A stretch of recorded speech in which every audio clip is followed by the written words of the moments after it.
السلام علیکم ورحمۃ اللہ وبرکاتہ۔ وعلیکم السلام ورحمۃ اللہ وبرکاتہ۔ وعلیکم الحمد السلام رحمۃ اللہ۔ للہ الصلاۃ والسلام علی رسولہ الکریم، اما بعد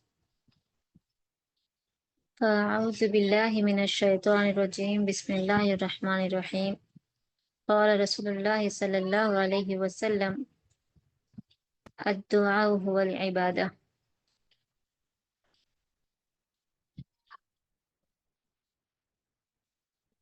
اللہ کا بے انتہا شکر و احسان ہے کہ اللہ تعالیٰ نے ہم تمام کو دین سیکھنے اور سمجھنے کے لیے چنا ہے، جیسا کہ نبی کریم صلی اللہ علیہ وسلم کا فرمان ہے، اللہ تعالیٰ جس کے ساتھ بھلائی کا ارادہ کرتا ہے اس کو دین کی سمجھ عطا فرماتا ہے۔ اور دعا کے بارے میں نبی کا فرمان ہے کہ دعا ہی عبادت ہے، تو لہٰذا اس دعویٰ کورس میں ہم انبیاء علیہم السلام کی دعائیں پڑھ رہے ہیں، جس میں آدم علیہ السلام، ان کی دعائیں، ان کا واقعہ ہم پڑھ چکے۔ اس کے بعد نوح علیہ السلام، ان کے واقعے کے ساتھ ان کی دعائیں پڑھ چکے۔ پھر ابراہیم علیہ السلام کا سبق بھی ہم پڑھ چکے ہیں کہ کس طرح سے ابراہیم علیہ السلام کی جو حیات مبارکہ تھی، کیسی کیسی آپ پر آزمائشیں آئیں اور کن کن موقع پر آپ نے کیا دعائیں کی، اور ان دعاؤں کو ہم کس طرح سے اپنے استعمال میں لا سکتے ہیں اور انہی الفاظ سے اللہ کو پکار سکتے ہیں۔ آج کا سبق ہے لوط علیہ السلام کی دعائیں۔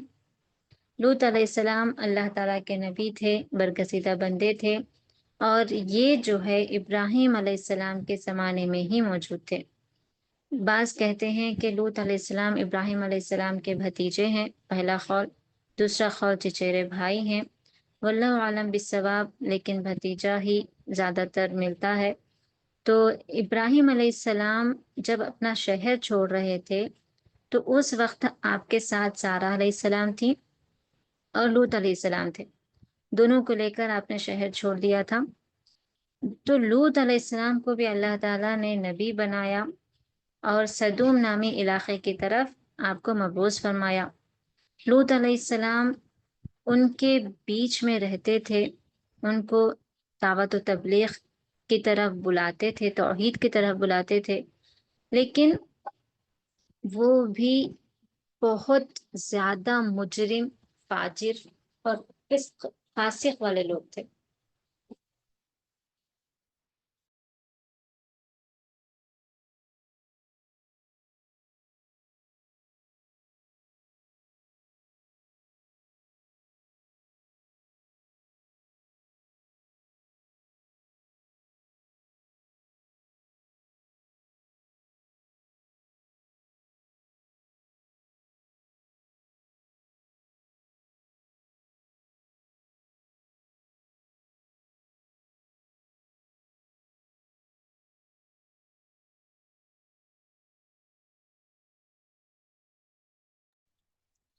تو لوط علیہ السلام ان کے بیچ رہتے تھے، دعوت و تبلیغ کا کام کرتے تھے، لیکن ان لوگوں میں ایک ایسا گناہ تھا جو نہ ان سے پہلے کسی میں تھا، نہ ہی ان کے بعد کسی میں تھا۔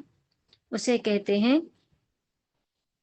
لواطیت، یعنی کہ ایسی فحش، ایسی برائی، ایسی گندگی کہ آدمی ہی آدمی کے ساتھ مباشرت کرتے تھے، زنا کرتے تھے، نعوذ باللہ من ذالک۔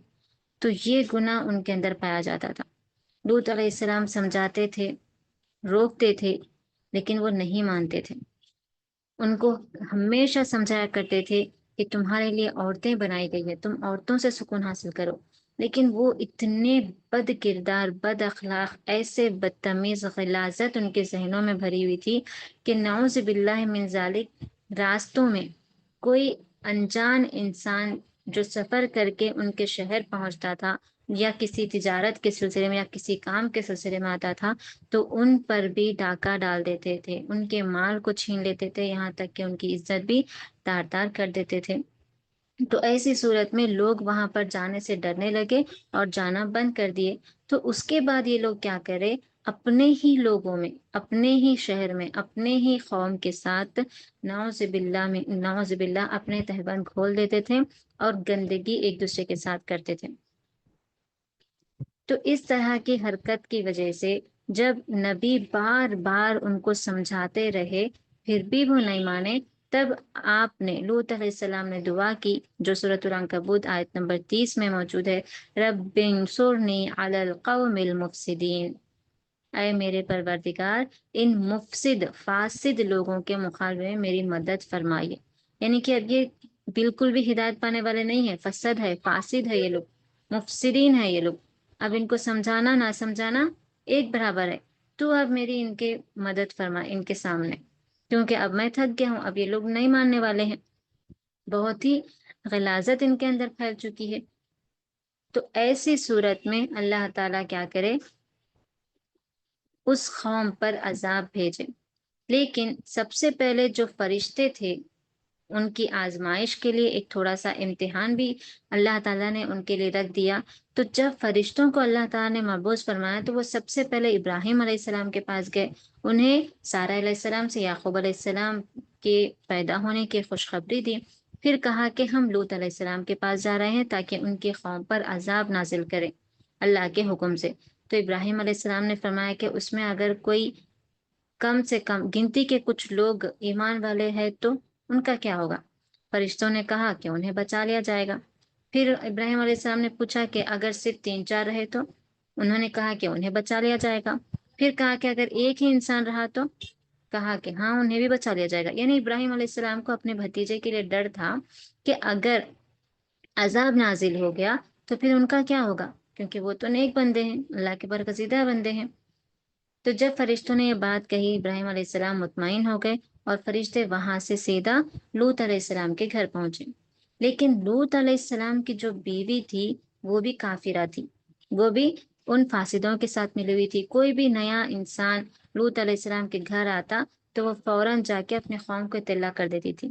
تو آج بھی وہی ہوا، اور فرشتے ایسے خوبصورت حسن و جمال لے کر آئے تھے اللہ کے حکم سے، کیونکہ وہ ان کی آزمائش تھی، ان لوگوں کو آخری چانس تھا۔ وہ لوط علیہ السلام نے ڈر کے ان کو معلوم نہیں تھا کہ وہ فرشتے ہیں، انہوں نے سمجھا کہ یہ انسان ہے۔ تو سب سے پہلے لوط علیہ السلام نے کہا کہ جتنی جلدی ہو سکے یہاں سے چلے جاؤ، ان کو بچانے کی کوشش کی۔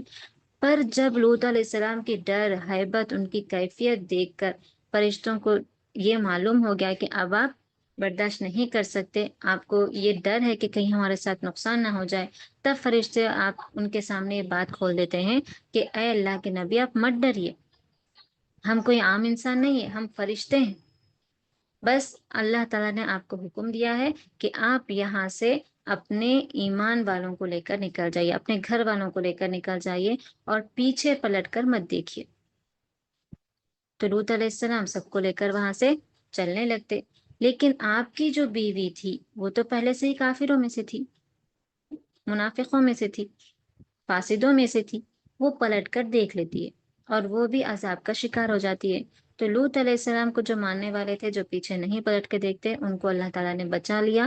پھر اس کے بعد ایسی خطرناک جبرائیل علیہ السلام پتھروں کی بارش فرمائے اور پوری زمین کو، وہ علاقے کی جتنی زمین رہتی اس کو اٹھا کے الٹ دیتے، پلٹ دیتے۔ ویسے خطرناک عذاب میں وہ تمام کی تمام قوم کو اللہ نے نیست و نابود کر دیا۔ اور آج وہاں پر ایک سمندر ہے جسے بحر میت بھی کہتے ہیں، یہ ان لوگوں کے لیے ایک عبرت کا نشان بن گیا ہے کہ اللہ تعالیٰ کا عذاب اتنا خطرناک ہو سکتا ہے، اللہ کی پناہ۔ تو جب فرشتوں نے کہا کہ اس طرح سے عذاب آنے والا ہے، پھر لوط علیہ السلام نے یہ دعا فرمائی، بد عملوں کے برے اثرات سے نجات کی دعا، ربی نجنی و اہلی مما یعملون، پروردگار جو حرکتیں یہ لوگ کر رہے ہیں مجھے اور میرے گھر والوں کو ان سے نجات دے دے۔ سبحان اللہ۔ تو یہ تھا مختصراً لوط علیہ السلام کا واقعہ اور ان کی یہ دو دعائیں۔ یہ دو دعائیں ہم اپنے لیے اپنی روزمرہ کی دعاؤں میں بھی استعمال کر سکتے ہیں۔ کیسا؟ دعا کا ترجمہ دیکھیے، میرے پروردگار ان مفسد لوگوں کے مقابلے میں میری مدد فرمائیے۔ یعنی کہ آج کل کا جو ماحول ہے، حکمرانی غیر مسلموں کے ہاتھوں میں ہے، کافروں کے ہاتھوں میں ہے، فاجروں کے ہاتھوں میں ہے، فاسقوں کے ہاتھوں میں ہے، ایک سے ایک گناہ لوگوں کے ہاتھوں میں ہے، اور وہ لوگ مسلمانوں کو جہاں دیکھے وہاں کچلنا چاہ رہے ہیں۔ تو ایسی صورت میں اللہ کی مدد ہم طلب کر سکتے ہیں اس دعا کے ذریعے سے، ربی نجنی و اہلی مما یعملون۔ یہ دعا بھی اسی ضمن میں آتی ہے کہ اے پروردگار، جو حرکتیں یہ لوگ کر رہے ہیں مجھے اور میرے گھر والوں کو ان سے نجات دے دے۔ اگر آپ کو کسی کی چال بازی کا اندیشہ ہے اور آپ ان کی اس چال بازی کا جواب نہیں دے سکتے، یا آپ کو ان سے برائی کا اندیشہ ہے، آپ ان سے بچ نہیں سکتے، تو یہ دعائیں آپ ان کے شر سے بچنے کے لیے کر سکتے ہیں۔ اس کے بعد ہے یوسف علیہ السلام کی دعائیں۔ یوسف علیہ السلام اللہ تعالیٰ کے نبی تھے، ان پر بھی اللہ نے آزمائشوں کے سلسلے رکھے۔ یوسف علیہ السلام کس کے بیٹے ہیں؟ حضرت یعقوب یعقوب علیہ السلام کے بیٹے ہیں۔ یعقوب علیہ السلام کے۔ یعقوب علیہ السلام کس کے بیٹے ہیں؟ حضرت اسحاق علیہ السلام اسحاق علیہ السلام کے۔ اسحاق علیہ السلام کے۔ اسحاق علیہ السلام کس کے بیٹے ہیں؟ ابراہیم علیہ السلام کے۔ ابراہیم علیہ السلام کے۔ تو یہ نبیوں کا سلسلہ ابراہیم علیہ السلام کی نسل میں چلتا آ رہا ہے۔ تو یوسف علیہ السلام کا قصہ مختصر یہ ہے کہ یوسف علیہ السلام 12 بھائی تھے۔ کتنے؟ 12 بھائی۔ 12 بھائی، لیکن دونوں ایک ہی ماں کے تھے، باقی دوسری ماں سے تھے۔ تو دوسری ماں کے جو بیٹے تھے ان کو ان دونوں سے حسد تھا۔ کیوں؟ کیونکہ یوسف علیہ السلام کے بارے میں اللہ تعالیٰ نے یعقوب علیہ السلام کو پہلے سے ہی بشارت دے دی تھی کہ یہ آپ کے اولاد میں سے یہ نبی بنیں گے۔ آپ کا خواب مبارک تھا۔ آپ نے یعقوب علیہ السلام سے آ کر کہتے ہیں کہ اے ابا جان، میں نے یہ خواب دیکھا ہے، اس کی تعبیر کیا ہے؟ تو یعقوب علیہ السلام کہتے ہیں کہ تم نے یہ جو خواب دیکھا ہے اس کی تعبیر تمہیں جب تم بڑے ہو جاؤ گے تب معلوم ہوگی، لیکن ابھی تم اپنے بھائیوں سے یہ خواب مت کہنا۔ پر کچھ علماء کرام کہتے ہیں کہ بھائیوں کو معلوم ہو گیا تھا یوسف علیہ السلام کے خواب کے بارے میں اور ان کی تعبیر کے بارے میں بھی، اور بعض کہتے ہیں کہ یوسف علیہ السلام خود اپنے بچپنے میں معصومانہ انداز میں اپنے بھائیوں کو بتا دیے تھے کہ میں نے فلاں خواب دیکھا ہے، واللہ عالم بالصواب۔ تو ایک وجہ یوسف علیہ السلام سے محبت کرنے کی یعقوب علیہ السلام کی یہ تھی کہ آپ اللہ تعالیٰ کے نبی بننے والے ہیں، یہ آپ کو معلوم ہو گیا تھا، بشارت دے دی گئی تھی، تو آپ ان کے محافظ بن گئے تھے، ایک طرح سے حفاظت کر رہے تھے۔ دوسرا جو بنیامین تھے وہ سب سے چھوٹے بیٹے تھے، اور یہ فطری چیز ہوتی ہے کہ والدین کو جو چھوٹے اولاد ہوتی ہے ان سے محبت زیادہ ہوتی ہے، تو یہ ایک وجہ تھی۔ لیکن ان جو باقی بھائیوں کی حالت تھی وہ حسد میں مبتلا ہو گئے تھے کہ آخر ایسی کیا وجہ ہے جو ہمارے بابا، ہمارے والد صاحب ان دونوں کو زیادہ محبت کرتے ہیں اور ہمیں نہیں، بلکہ ہمیں محبت زیادہ کرنی چاہیے، ہم جوان ہیں، ہم طاقتور ہیں، ہم ان کے فرما بردار ہیں۔ یہ چیز ان کو اندر اندر کھل رہی تھی۔ تو یہ سب کیا کرے، ایک پلاننگ کے ساتھ یعقوب علیہ السلام کو منا لیے کہ ہم یوسف کو کھیلنے کے لیے لے کے جائیں گے۔ یعقوب علیہ السلام کو ڈر تھا، لیکن ان لوگوں نے منا لیا تو آپ خاموش ہو گئے۔ جب وہ راستے میں پہنچے تو ان کا بڑا بھائی ان کو سمجھا بھی رہا تھا کہ ایسا نہیں کرتے ہیں، سب کا تو پلان تھا کہ قتل کر دیں گے، پر بڑے بھائی کی وجہ سے وہ لوگ یوسف علیہ السلام کو کنویں میں چھوڑ کر چلے گئے۔ جب واپس آئے تو ایک کڑتے کو بھیڑ یا بکری کا خون لگا کے یعقوب علیہ السلام کو بتائے کہ بھیڑیے نے کھا لیا ہے، ہم کھیل میں مشغول تھے، سامان کے پاس وہ بیٹھے ہوئے تھے، بھیڑیے نے آیا اور ان کو کھا گیا۔ یعقوب علیہ السلام سمجھ گئے۔ یعقوب علیہ السلام نے کہا کہ بھیڑیا کتنا عقل مند ہے، یوسف کے قمیص کو بنا پھاڑے یوسف کو کھا لیا، یعنی کہ عقل مندانہ انداز میں آپ سمجھ گئے کہ یہ لوگ جھوٹ بول رہے ہیں، ان لوگ کی کوئی سازش ہے، پر ایک طرح سے اطمینان تھا کہ یوسف علیہ السلام کو اللہ تعالیٰ کوئی نقصان نہیں پہنچائے گا، کیونکہ اللہ نے خود بشارت دے دی کہ وہ آپ کے اولاد میں سے نبی ہیں۔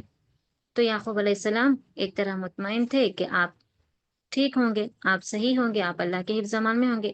لیکن دوسرے روزانہ جو بیٹے کی جدائی کا غم تھا وہ آپ کو اندر اندر کھا جا رہا تھا اور آپ غمگین ہوتے جا رہے تھے، دعائیں کرتے جا رہے تھے، یہاں تک کہ اتنا رونے لگے تھے، اتنے آنسو آپ کے بہ رہے تھے کہ دھیرے دھیرے آپ کی بینائی تک ختم ہونے لگی تھی۔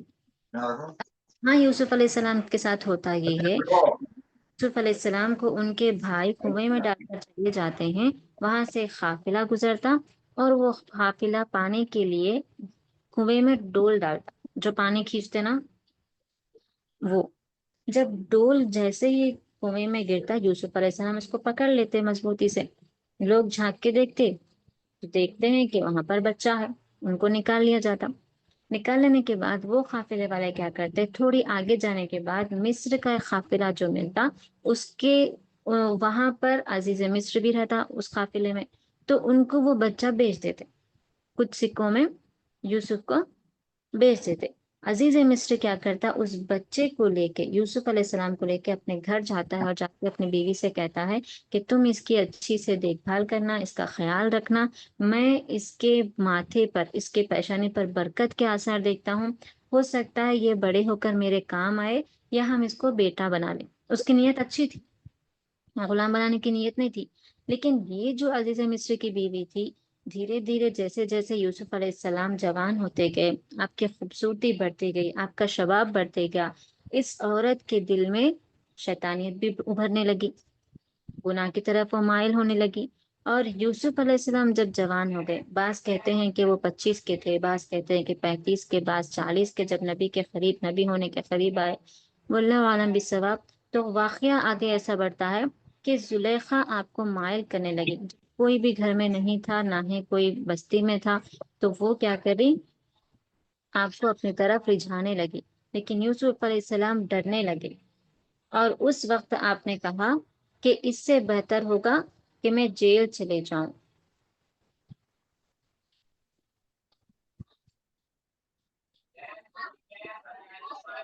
تب آپ نے اللہ تعالیٰ سے دعا کی، رب السجن احب الیہ، نہیں یہ آگے ہے۔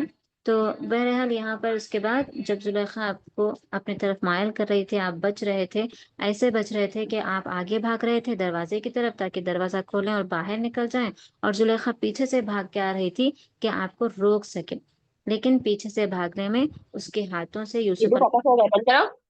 وہ پیچھے سے پھٹ گیا تھا۔ جیسے ہی دونوں دروازے پر پہنچے، دروازے پر عزیز مصر یعنی کہ جو مصر کا عزیز تھا وہ آ پہنچا تھا۔ اس نے جب یہ ماجرا دیکھا تو عورت نے رخ بدل دیا، فوراً اس کی طرف آئی اور آ کر کہنے لگی، اپنے آپ کو بیچاری بتانے لگی کہ نعوذ باللہ من ذالک، یوسف میرے ساتھ برا کرنے والے ہیں۔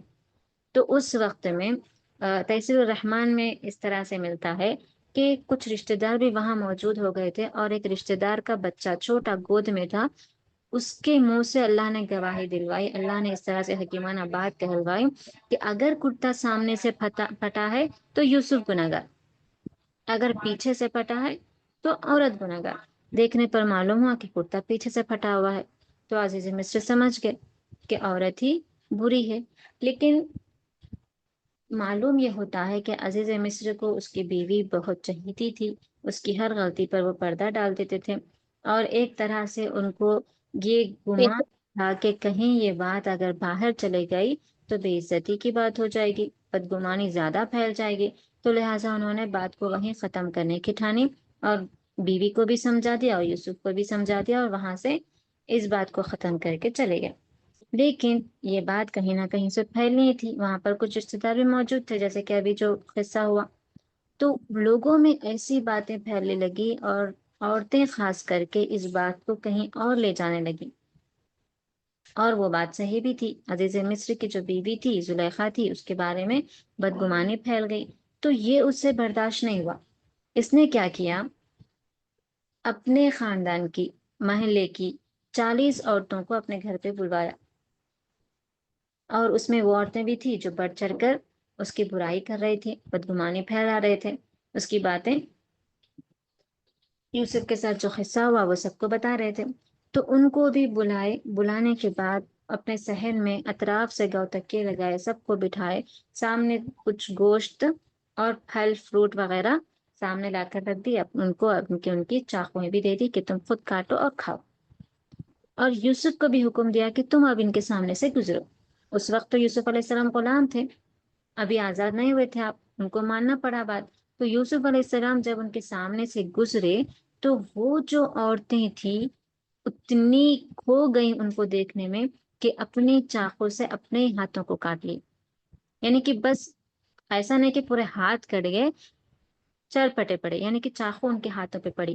جب ان کو احساس ہوا اور لوگوں نے کہا کہ ہاں یہ تو کوئی معمولی انسان نہیں ہے بلکہ کوئی فرشتہ ہے، اتنا خوبصورت تو ہم نے آج تک کوئی دیکھا ہی نہیں۔ ان کے حسن و جمال کو دیکھ کر کہنے لگے کہ زلیخا نے جو کیا اس سے کوئی غلطی نہیں ہوئی، کوئی بھی ہوتا تو یہی کرتا۔ تو جب زلیخا اپنی بات منوانے کے لیے اور اپنے آپ کو جب صحیح جان لی، جان کر وہ کہنے لگی کہ اب چاہے کچھ بھی ہو جائے، جو میں چاہتی ہوں وہ اس سے لے کر رہوں گی، نعوذ باللہ من ذالک، یعنی اس کی نیت خراب ہو گئی، بدل گئی، سارے عورتیں بھی اب اس کے ساتھ ہو گئی تھی۔ تو جب یوسف علیہ السلام نے یہ دعا کی کہ رب السجن، کیونکہ اس نے کہا تھا کہ اگر وہ میرے ساتھ یہ کام نہیں کرے گا تو میں اس کو جیل میں ڈال دوں گی، تو یوسف علیہ السلام نے کہا رب السجن، یا رب احب الی، احب کے معنی میں پسند کرتا ہوں، الی مما یدعوننی الی، یہ عورتیں مجھے جس کام کی دعوت دے رہی ہیں اس کے مقابلے میں قید خانہ زیادہ پسند کرتا ہوں۔ وَإِلَّا تَصْرِفْ عَنِّي كَيْدَهُنَّ أَصْبُ إِلَيْهِنَّ، اور اگر تو نے مجھے ان کی چالوں سے محفوظ نہ کیا تو میرا دل بھی ان کی طرف کھنچنے لگے گا۔ وَأَكُن مِّنَ الْجَاهِلِينَ، اور جو لوگ جہالت کے کام کرتے ہیں ان میں بھی شامل ہو جاؤں گا۔ تو سب سے پہلے اس آیت میں یوسف علیہ السلام کی پاک دامنی بتائی جا رہی ہے اور یوسف علیہ السلام کی نیت بتائی جا رہی ہے کہ آپ ایک سیکنڈ کے لیے وہ اللہ کی طرف راغب نہیں تھے۔ دوسری بات یہ ہے کہ آپ بھی انسان تھے، انسان چیز ہوتی ہے رغبت کرنا، کھینچے چلے جانا، مائل ہو جانا۔ تو آپ نے کہا کہ اگر تو نے مجھے نہیں بچایا تو ہو سکتا ہے شیطان مجھ پہ حاوی آ جائے اور میں کر جاؤں، اور میں ایسا کر گیا تو جہالت کے کاموں میں سے یہ ایک کام ہے، میں جاہلوں میں سے ہو جاؤں گا۔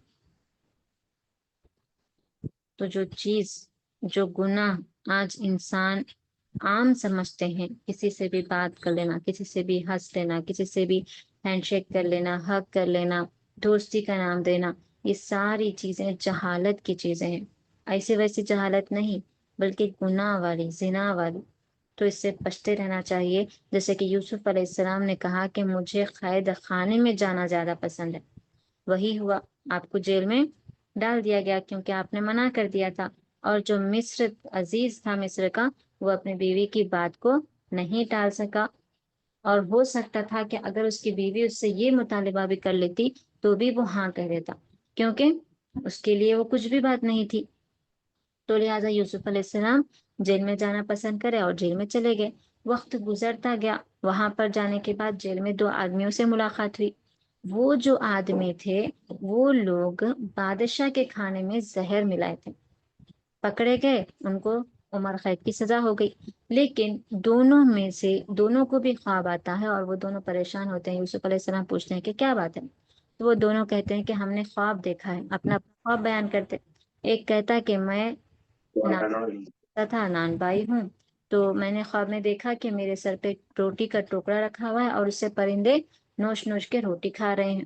دوسرا کہتا ہے کہ میں انگور نچوڑ رہا ہوں۔ تو یوسف علیہ السلام ان کے خوابوں کی تعبیر بتاتے اور کہتے کہ جو نان بائی ہے، جو روٹی تمہارے سر سے جو پرندے نوچ رہے ہیں، یعنی کہ تمہیں سزائے موت ہو جائے گی اور تمہیں آزاد کر دیا جائے گا اور تم پھر سے بادشاہ کو شراب پلاؤ گے۔ تو یہ تعبیر سچ ہوتی ہے، وہ ایک آدمی چھوٹ جاتا، اس کو پھر سے بادشاہ کے کام پر رکھ لیا جاتا، اور دوسرا جو آدمی ہے اس کے خواب کی تعبیر کے مطابق اس کو سزائے موت مل جاتی۔ لیکن جب یہ آدمی ساخی جو ہوتا ہے، جب وہ باہر نکلنے والا ہوتا تو یوسف علیہ السلام ان سے کہتے کہ تم مجھے بھول مت جانا، بادشاہ کے سامنے میرا ذکر ضرور کرنا۔ لیکن وہ بھول جاتا، شیطان اس کو بھلا دیتا، اور کہا جاتا ہے کہ پورے 2 سال کے بعد پھر بادشاہ ایک خواب دیکھتا کہ 7 موٹی گائیں ان کو پتلی گائیں کھا رہی ہیں اور 7 بالیاں ہیں ان کو دوسری 7 بالیاں کھا رہی ہیں۔ تو یہ خواب دیکھ کر بادشاہ بڑا پریشان ہو جاتا، بڑے بڑے خواب کی تعبیر جاننے والوں کو بلا کر پوچھتا، نجومی سے پوچھتا، ہر جگہ ہر عالموں سے پوچھتا، لیکن کسی کے پاس بھی کوئی جواب نہیں رہتا۔ تب اللہ تعالیٰ اس ساقی کو یاد دلاتے یوسف علیہ السلام کے بارے میں۔ وہ جاتا ہے اور آ کر یوسف علیہ السلام سے وہ خواب کی تعبیر لیتا۔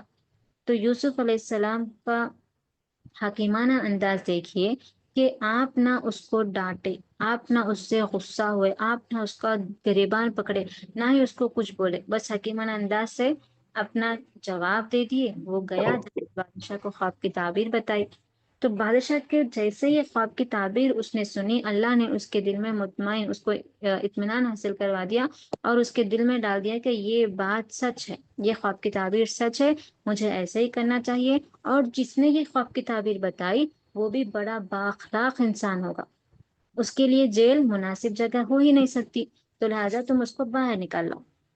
اس طرح سے اللہ تعالیٰ نے یوسف علیہ السلام کو باہر نکال لی۔ جب وہ باہر آنے ہی والے تھے، جب بادشاہ کا حکم ہوا کہ انہیں باہر نکالو، تو یوسف علیہ السلام فوراً نہیں آ گئے۔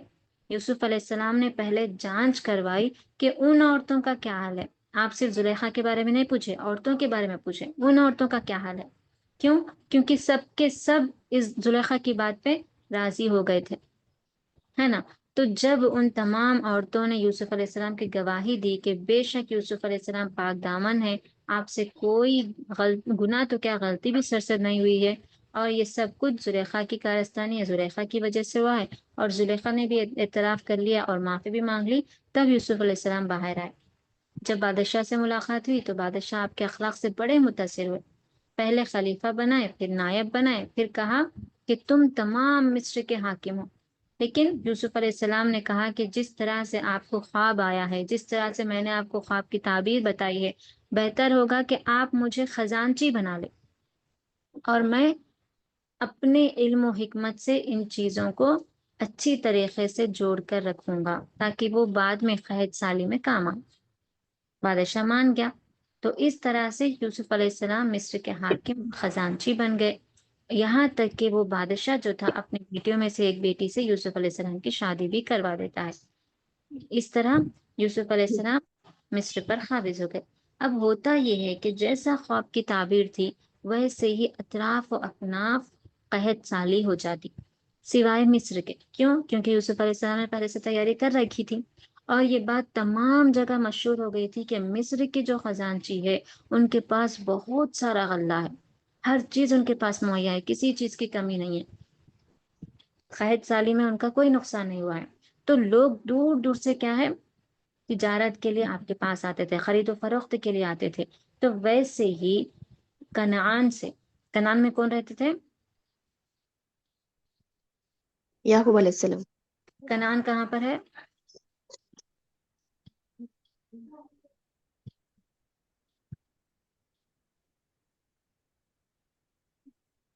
فلسطین میں۔ سب غور سے سن رہے ہیں نا؟ سمجھ میں آ رہا؟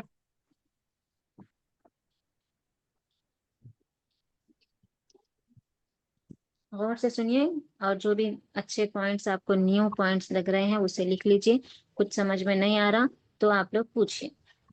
جی، تو کنعان فلسطین سے ہے۔ فلسطین سے یعقوب علیہ السلام ان کے بیٹوں کو بھیجتے ہیں قلعے کے لیے۔ جب ان کے بیٹے آتے یوسف علیہ السلام سے ملاقات کرتے تو وہ یوسف علیہ السلام کو نہیں پہچان سکتے، کیونکہ انہوں نے بچپن میں دیکھا تھا، پر یوسف علیہ السلام ان کو پہچان لیتے کیونکہ وہ جب اس وقت بڑے ہی تھے۔ تو یوسف علیہ السلام ان کے بارے میں تفصیلات معلوم کرتے، جیسے کہ ایک خرید و فروخت کرتے وقت عام بول چال ہوتی، گفتگو ہوتی، ایک دوسرے کے بارے میں انٹروڈکشن ہوتا، تو ویسے یوسف علیہ السلام انجان مر کر پوچھتے کہ آپ کہاں سے آئے، آپ کے والد کون ہیں، آپ کتنے بھائی ہیں؟ تو وہ لوگ بولتے کہ ہم 12 بھائی ہیں، ان کی زبان سے یہ بات نکلنے لگتی کہ ہم 12 بھائی ہیں۔ تو یوسف علیہ السلام پوچھتے کہ آپ کتنے ہیں؟ وہ بولتے کہ 10 ہیں۔ باقی کہاں ہیں؟ بولتے کہ ایک مر گیا، دوسرا ہمارے باپ کے پاس۔ تو یوسف علیہ السلام کہتے کہ اسے کیوں چھوڑ کر آئے؟ تو وہ بولتے کہ ہمارے باپ بہت بوڑھے ہو چکے ہیں، ضعیف ہو چکے ہیں، ان کی آنکھوں کی روشنی چلی گئی ہے، ان کی طاقت اور ان کا سہارا بننے کے لیے ہم انہیں وہاں پر چھوڑ آئے ہیں۔ تو یوسف علیہ السلام ان کو ایک سبق اور ان کے غلطی پر ان کو نادم کرنے کے لیے چھوٹی سی چال بازی کرتے ہیں حکیمانہ طور پر، حکمتانہ انداز میں۔ وہ کہتے ہیں کہ اچھا ٹھیک ہے، اگلی بار جب آنا پورے بھائی مل کر آنا اور سب اپنا اپنا حصہ لے کر جانا. یعنی کہ اب 10 آئے تو 10 کو 10 غلہ مل رہا, جب 11 آئیں گے تو 11 کو 11 غلہ ملے گا. تو ایسا کرتے ہوئے یوسف علیہ السلام کیا کرتے, ان کے جو ساتھی ہوتے ان کو کہتے کہ ان کی جو رقم کی تھیلی ہے, ان کی جو رقم ہے جس سے وہ خریدنے کے لیے آئے, وہ بھی ان کے مال میں رکھ دو. جب وہ گھر پہنچتے یعقوب علیہ السلام سے سارا واقعہ بتاتے اور اپنے اپنے تھیلی کھولتے, جو غلہ ہوتا ہے اس کی بوری کھولتے تو اس میں اپنی تھیلی پاتے, اپنی رقم واپس پاتے. تو ان کے دلوں میں اور بھی کیا کہتے ہیں اسے, لالچ. لالچ بھی نہیں, بس اور تھوڑا سا یہ ہو جاتا ہے کہ ہاں ہم 10 گئے تھے, 10 ملا اور ہماری رقم بھی واپس کر دی. یعنی کہ مصر کے جو حاکم ہیں وہ بہت اچھے ہیں, ہم اگلی بار جائیں گے تو ہمیں اور زیادہ ملے گا, ہمارے لیے فائدے کی چیز ہے. تو اس طرح سے وہ یعقوب علیہ السلام کو سمجھانے کی کوشش کرتے. یعقوب علیہ السلام بھی کہتے کہ اچھا ٹھیک ہے, مان لیتے ہو. لیکن جب دوسری بار جانے کا موقع آتا تو یعقوب علیہ السلام اپنے بیٹوں کو نصیحت کرتے کہ چاہے کچھ بھی ہو جاؤ, بنیامین کی حفاظت کرنا. پہلی بار تم نے ویسا کیا تھا, اب دوسری بار میں تم پر بھروسہ کر رہا ہوں, کچھ بھی ہو جائے تم سب اس کی حفاظت کرنا, چاہے کوئی حملہ بھی کیوں نہ کرے اس کو بچانا. یہ کہتے ہوئے آپ ان کو بھیج دیتے. جب وہ مصر میں پہنچتے تو یوسف علیہ السلام کیا کرتے, اکیلے میں بنیامین سے بات کرتے, بنیامین کو سب کچھ سمجھا دیتے, سب کچھ بتا دیتے کہ میں ہی تمہارا بھائی یوسف ہوں, تمہیں کچھ دن کے لیے اپنے پاس روک لوں گا تاکہ ہم اپنا وقت گزار سکیں, اور میں جو کر رہا ہوں تم خاموش رہنا. پھر یوسف علیہ السلام اپنے ساتھی کو کہتے کہ بنیامین کے سامان میں جو شاہی بادشاہ ہوتا ہے اس کا شاہی لوٹا ہوتا ہے, اس کو رکھ دو, شاہی لوٹے کو رکھ دو. سب کچھ ویسے ہی ہوتا, وہ لوگ جانے لگتے تو یوسف علیہ السلام اپنے ساتھیوں پہ اشارہ کرتے, وہ لوگ ان کے پیچھے بھاگ کے جا کے کہتے کہ تم لوگ چور ہو. وہ پریشان ہو جاتے, ایسا ہو ہی نہیں سکتا, ہم چور ہیں ہی نہیں, ہم نے کوئی چوری نہیں کی, ہم تو یہاں پر خرید و فروخت کے لیے آئے تھے. تو کہتے کہ نہیں, ہمیں تلاشی کرنے دو. یعقوب علیہ السلام کے جو دوسرے بیٹے ہوتے ہیں وہ ضد پہ آ جاتے کہ ہم چور ہے ہی نہیں, تو کیسے کیوں تلاشی لیں گے آپ, ہم نے کیا چوری کیا ہے, ہم کسی چیز کو ہاتھ ہی نہیں لگائے. تو وہ کہتے کہ اگر تمہارے سامانوں میں سے کچھ نکلا, چوری کا سامان نکلا, تو تم کیا کرو گے. تو اس زمانے میں یعقوب علیہ السلام کی شریعت کے حساب سے جو چوری کرتا تھا اس کو غلام بنا دیا جاتا تھا. تو ان لوگوں کے منہ سے یہی بات نکل جاتی کہ اگر ہم میں سے کسی کے پاس سے بھی چوری کا سامان نکلا تو ہم اس کو غلام بنا لو. اور یوسف علیہ السلام یہی چاہتے تھے, ان کو معلوم تھا کہ ایسا ہونے والا, یہ سب کچھ آپ کی حکمت سے ہو رہا تھا. تو سارے بھائیوں کی تلاشی دینے کے بعد جب بنیامین کا تھیلا کھولتے, ان کے اس میں دیکھتے تو وہ شاہی لوٹا جو ہے ان کے پاس ہوتا, تو وہ بنیامین کو روک لیتے. اب سارے پریشان ہو جاتے, والد صاحب سے تو وعدہ کر کے آئے تھے کہ بنیامین کو کسی بھی حال میں واپس لائیں گے, کوئی نقصان نہیں ہونے دیں گے, اب ہم کیسے ان کا سامنا کریں. تو بڑا بیٹا جو ہوتا ہے وہ ڈر کے مارے اور پھر ندامت کے مارے کہتا کہ ایک بار تو یوسف کے ساتھ ایسا ہو گیا, بنیامین کے ساتھ ہو گیا, میں اپنے باپ کو اپنا چہرہ کیسے دکھاؤں گا, میں تمہارے ساتھ واپس نہیں آ رہا ہوں, تم لوگ ہی واپس جاؤ. وہ لوگ کو واپس بھیج دیتے اور یہ جو ہے وہ مصر کے گلیوں میں پھرنے لگتے. یعنی کہ ایک تو ان کو ایسا لگ رہا تھا کہ بنیامین نے سچ میں غلطی کی ہے, دوسرا یہ ندامت تھی کہ یوسف کے ساتھ انہوں نے غلطی کی ہے, تو اسی لیے بڑا بھائی وہیں پر رک جاتا ہے. تو یہ جو باقی بھائی ہیں یہ لوگ جاتے, جا کے والد صاحب سے یہ ساری باتیں کرتے, تو والد صاحب اور غمگین ہو جاتے, یعقوب علیہ السلام اور غمگین ہو جاتے, لیکن اللہ پر بھروسہ کر کر خاموشی اختیار کر لیتے, کیونکہ ایک طرح سے آپ کو یقین تھا کہ یوسف زندہ ہے.